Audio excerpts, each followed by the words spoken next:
নমস্কার বন্ধুরা, কেমন আছো সবাই? কুকিং শুকিং বাংলা চ্যানেলে তোমাদের অনেক স্বাগত। আজ শিখে নেব কি পদ্ধতিতে করলে চিংড়ি মাছের মালাইকারি খেতে সবথেকে ভালো হয়, একদম অনুষ্ঠান বাড়ির মতো। বড় বড় সাইজের বাগদা বা গলদা চিংড়ি দিয়ে এই রান্নাটা সবথেকে ভালো হয়। আজকে আমি বাগদা চিংড়ি দিয়ে করছি। শেলগুলো আমি ফেলে দিয়েছি, শুধুমাত্র মাথা আর লেজার দিকে একটু রেখে। তোমরা চাইলে গোটাটাও রাখতে পারো। ডিটেল ইনগ্রিডিয়েন্টস লিস্ট কিন্তু ডেসক্রিপশানে থাকবে। মাছগুলোকে ডিভেন করে নিয়েছি, খুব ভালো করে নুন দিয়ে ঘষে ঘষে ধুয়ে, তারপর ফ্রেশ ওয়াটার দিয়ে অনেকক্ষণ ধুয়ে নুন আর হলুদ মাখিয়ে 10 মিনিটের জন্য রেখে দিয়েছিলাম। তারপর কড়াইতে পর্যাপ্ত পরিমাণে সাদা তেল দিয়ে মাছগুলোকে অল্প একটু তেলে সাঁতলে নিয়েছি, মানে এই 10 থেকে 15 সেকেন্ডের জন্য তেলের মধ্যে রেখেছিলাম। তারপর ভাজা মাছগুলোকে একটা পাত্রে তুলে রেখে সেই তেলেই 2টো তেজপাতা, 2টো শুকনো লঙ্কা আর অল্প একটু গোটা গরম মশলা সামান্য থেতো করে ফোড়ন হিসাবে দিয়েছি। ফোড়ন থেকে খুব সুন্দর গন্ধ বেরোলে দিয়ে দিয়েছি 3 টেবিল চামচ পেঁয়াজ বাটা। মিনিট খানেক ধরে পেঁয়াজটাকে ভালো করে ভেজে নেব।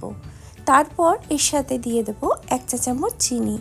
চিনিটা দেওয়ার কারণ হলো এর ফলে পেঁয়াজটায় খুব সুন্দর একটা কালার চলে আসবে, যেটা ইনটার্ন গ্রেভিতেও খুব সুন্দর একটা কালার দেবে। পেঁয়াজে হালকা খয়েরি কালার যখন চলে আসবে তখন এতে একে একে দিয়ে দেব 1 চা চামচ আদা বাটা। আদা বাটা দিয়ে ভালো করে ভেজেই দিয়ে দেব স্বাদ মতন নুন আর 1 চা চামচ লাল লঙ্কার গুঁড়ো। সমস্ত মশলা দিয়ে ততক্ষণ ভাজতে হবে যতক্ষণ না মশলা থেকে কাঁচা গন্ধটা চলে যায় আর কড়াইয়ের গা থেকে তেল ছেড়ে যায়। তারপর দিয়ে দেব 50 গ্রাম খুব ভালো করে ফেটিয়ে রাখা টক দই। টক দইটা দেওয়ার সময় গ্যাসের ফ্লেমটা একদম লোতে করে দিতে হবে আর দেওয়ার সাথে সাথে খুন্তি দিয়ে খুব ভালো করে গ্রেভিটার সাথে দইটাকে মিশিয়ে দিতে হবে। মিনিট 1.5-2 কষালেই টক দইয়ের যে কাঁচা গন্ধটা আছে সেটা চলে যাবে। প্রয়োজনে অল্প অল্প জলের ছিটা দেওয়া যেতে পারে যাতে মশলাগুলো কড়াইতে লেগে না যায়।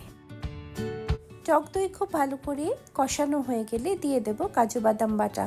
এখানে আমি 50 গ্রাম কাজু বাদাম অল্প একটু গরম জলে মিক্সিং গ্রাইন্ডারে পেস্ট করে নিয়েছি।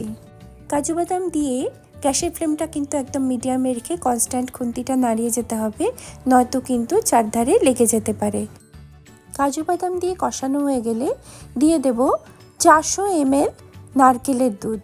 একটা গোটা নারকেলকে, যেটা বেশ বড় সাইজের ছিল, কুড়িয়ে নিয়ে হালকা উষ্ণ জলে মিক্সিং গ্রাইন্ডারের জালে ভালো করে এটাকে আমি পেস্ট করে নিয়েছি।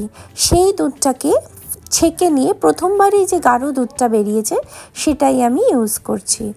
তোমাদের নারকেলটা যদি ছোট হয় তাহলে কিন্তু একটার বেশি নারকেলও লাগতে পারে। আমার নারকেলের সাইজটা যেহেতু বড় ছিল তাই একটা নারকেল দিয়েই হয়ে গেছে। এই রান্নায় কোনো জল ইউজ হবে না, পুরো গ্রেভিটাই হবে কোকোনাট মিল্ক দিয়ে। গ্রেভি ফুটে উঠলেই দিয়ে দেব 1 চা চামচ গরম মশলা। আমি গরম মশলাটা আগেই দিচ্ছি কারণ চিংড়ি মাছ দেওয়ার পরে গরম মশলা দিলে সেটা পুরো গ্রেভির সাথে মিশতে অসুবিধা হয়।